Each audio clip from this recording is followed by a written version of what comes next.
자, 안녕하십니까. 유상남입니다. 오늘 여러분들 휴가 도중에 FOMC를 위해서 잠깐 여러분들에게 돌아왔는데요. 오늘 사실 파월은 뭔가 좀 달랐습니다. 그러면서도 다르지 않은 부분들이 좀 있었는데요.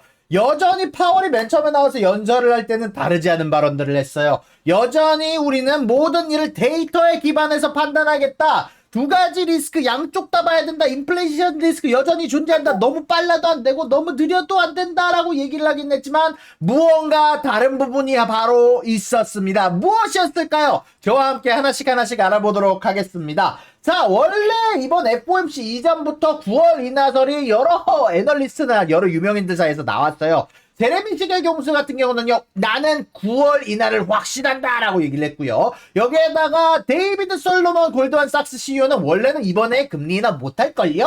라고 얘기를 했다가 갑작스럽게 최근에 데이터가 최근에 데이터 너무 좋은데요? 막 이러면서 이번에 9월 인하가 아마 분수령이 될 겁니다 라는 표현을 쓰면서 두 번 혹은 세 번의 금리 인하가 가능하다라고 얘기를 하면서 두 번의 금리 인하를 예상한다라고 얘기를 했고요. 그리고 오늘 어떤 발언이 있었기에 파월의 어떤 발언이 10년물 금리를 끌어내리게 되면서 10년물 금리가 0.1%가량이나 떨어졌습니다. 어떤 발언이었을까요? 저와 함께 이번 FOMC 리뷰해보도록 하겠습니다. 자, 일단 이번 FOMC 성명서부터 봐야 돼요. 성명서부터 어느 정도 시장의 기대치를 채워줬습니다만 사실 금리 인하에 대한 직접적인 표현이 없어서 실망스러운 부분들이 없지 않아 있었어요. 그럼에도 불구하고 두 가지 좋은 부분과 두 가지 아쉬운 점이 있었는데요. 첫 번째는 일단 뭐 금리 동결을 했습니다. 여기에 대해서 뭐 다들 알고 있었고 실업률이 상승하게 된다면 빠르게 대응하겠다. 경제가 잘 성장하고 있고 실업률도 올랐지만 낮은 편이다. 이런 건 다들 알고 있었던 코멘트예요. 그렇다면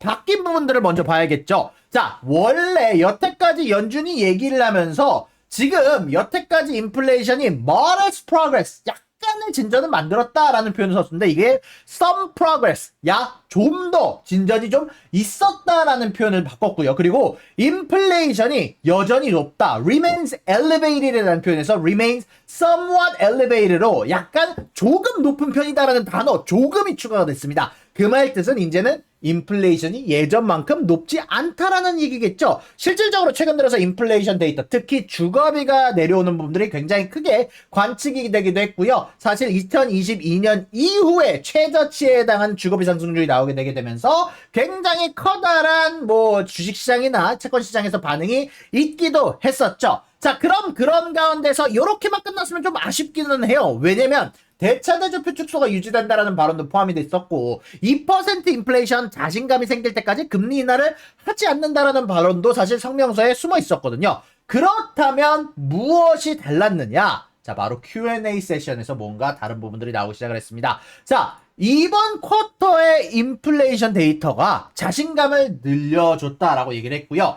현재 9월 인하에 대해서 여태까지 데이터가 우리 데이터를 보고 판단한다고 했지만 지금처럼만큼의 데이터만 나와준다면 테이블 위에 9월 인하의 옵션은 놓여 있을 것이다 라고 얘기를 했단 말이에요. 그리고 평범한 베이스 시나리오 안에서 보통 사람들은 우리가 금리 인하할 거라고 생각한다. 다만 우리는 아직 가이던스를 줄 수 없다. 이 말은 얘기하면 대부분의 사람들이 금리 인하를 생각하고 우리는 데이터만 잘 나오면 인하를 한다는 거예요. 그리고 연준 위원들은 대부분 우리가 금리 인하에 예전보다 가까워졌다라고 느꼈다. 그리고 이 이야기에 대해서 계속 노지 중이다. 이 답변이 어디서 나왔냐면 연준 위원들 사이에서 혹시 9월 인하 얘기한 사람 있어요? 라는 질문이 있었거든. 근데 여기에 대해서 예전보다 가까워졌다라고 느낍니다. 이 이야기에 대해서 논의 중입니다라고 얘기를 한 거는 9월 인하에 대한 발언을 직접적으로 얘기를 할 수는 없으니까 왜냐면 힌트가 돼버리니까 그 정도는 아니지만 적당한 양의 힌트를 준 겁니다.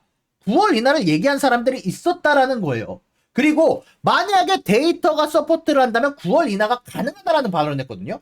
또 반대로 얘기해서 좀 재미난 질문이 50bp에 대해서 인하에 대해서 생각해 본 적이 있습니까? 라는 질문이 있어요. 0.5% 인하는 안 하나요? 0.25 말고 2배인 0.5% 인하 안 하나요? 라는 질문이 있었는데 여기에 대해서 단호하게 생각해 본 적이 없는데요? 라고 얘기했어요. 그 말 뜻은 9월 인하는 생각을 하고 있고 연준 위원들이 얘기하는 가까워졌다라는 표현은 9월 인하가 조금 더 대세 의견이라는 얘기입니다. 다만 요것 관련해서 확답을 주지는 않는 혹은 데이터를 보고 판단하려는 연준의 입장은 고수하되 여러 가지 옵션, 인플레이션이 다시 튀어오를 가능성, 오늘 같은 경우 특히 중동 쪽에서 다시 또 확전 이야기가 나오게 되게 되면서 유가가 오르기도 했었죠. 이런 부분들 때문에 결국 인플레이션 데이터는 보고 가야 된다라는 소리예요.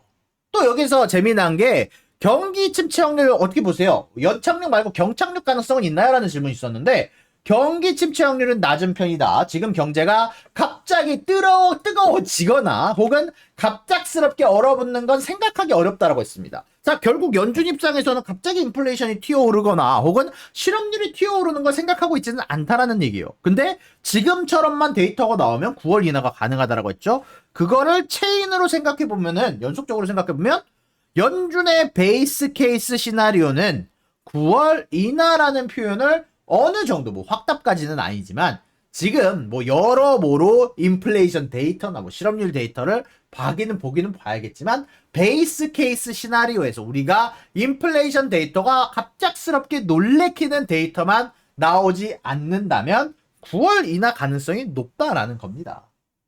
그리고 여기에서 또 중요한 게 사실 트럼프 전 대통령이 이번에 후보 혹은 대통령 가능성이 굉장히 높아지게 되면서 야 파월 야 내가 네 연임 시켜줄 테니까 대통령 내가 될 때 방해될 수도 있으니까 금리 인하 하지 마 라고 했잖아요 9월에.